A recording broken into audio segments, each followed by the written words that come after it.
Tava já nas ciências políticas nessa época? Ciência política? Não, eu ainda estava fazendo cursinho. Eu sou muito ruim de fazer prova, muito, muito ruim.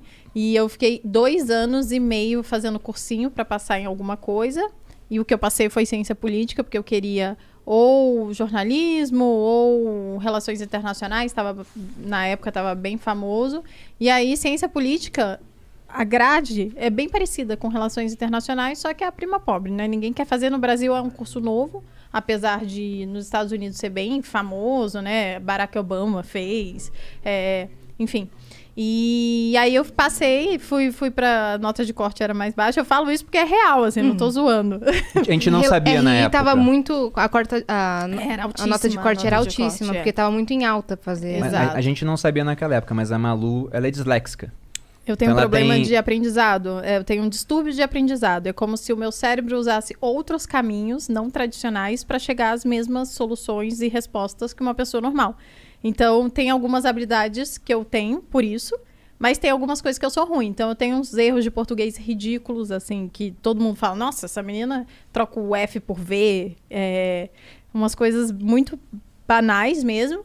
E a leitura é uma coisa difícil para mim. Eu sempre brinco, né, que na hora do Enem, agora tem aquela prova enorme, foi o primeiro ano daquela prova enorme, e aí sempre os professores falavam, leia a prova completa e depois você venha respondendo as que você mais sabe, as que você sabe de forma muito fácil, e depois você volta para resolver as mais difíceis. Eu nunca terminei de ler a prova. Você não conseguia ler a prova inteira. Não, e parece... Depois a gente veio a saber disso. Muito tempo depois que ela se formou. Que foi aí que a gente descobriu essa questão da dislexia. Na verdade, dislexia. faz uns 3 anos só que eu descobri que eu sou disléxica. Isso é na leitura e na escrita. E eu tenho algumas outras habilidades que a dislexia me dá. Tipo, Não, tem vantagens. Tem vantagens Tem um ponto também. interessante. Mas isso do Enem é porque a pessoa que tem dislexia, ela pode pedir ou para ter 1 hora a mais de prova, se eu não me engano.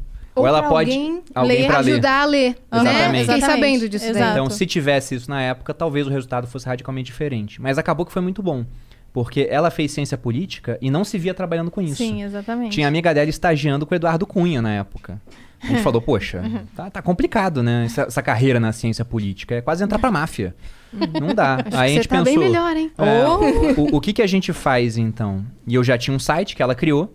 Falei, vamos criar uma franquia do meu site. Porque, afinal de contas, a gente olhou franquia pra abrir na época. Olhamos, por exemplo, Cacau Show era R$500 mil. Pra vender chocolate, ela gostava de falar de saúde, de lifestyle, né? Então não casava muito. E além disso, era muito dinheiro para ser investido em um único negócio em um tempo onde o Brasil, não que ele tenha saído da crise, mas estava com uma crise muito séria também. Sim. Não ia dar esse retorno do investimento tão muito rápido. Provavelmente não. Era no Rio de Janeiro, a gente falou com outros franqueados, estava uma época difícil, muita gente querendo repassar a franquia. Então falei, esquece franquia e vamos criar um site. E aí você começa a escrever para o site. Só que a gente não sabia da dislexia ainda. Então, o melhor não era escrever, né? Ele escreve bem, só que tinha que revisar. Até, mas é mais difícil pra mim, demora mais, né? Então, não faz sentido. Mas você gosta de escrever? Não é uma coisa que me dá prazer. Não, eu até gosto, mas demora se não tiver pressão. E quando a gente tá falando de trabalho, sempre tem pressão, né? Não existe isso. Sim. Então, enfim...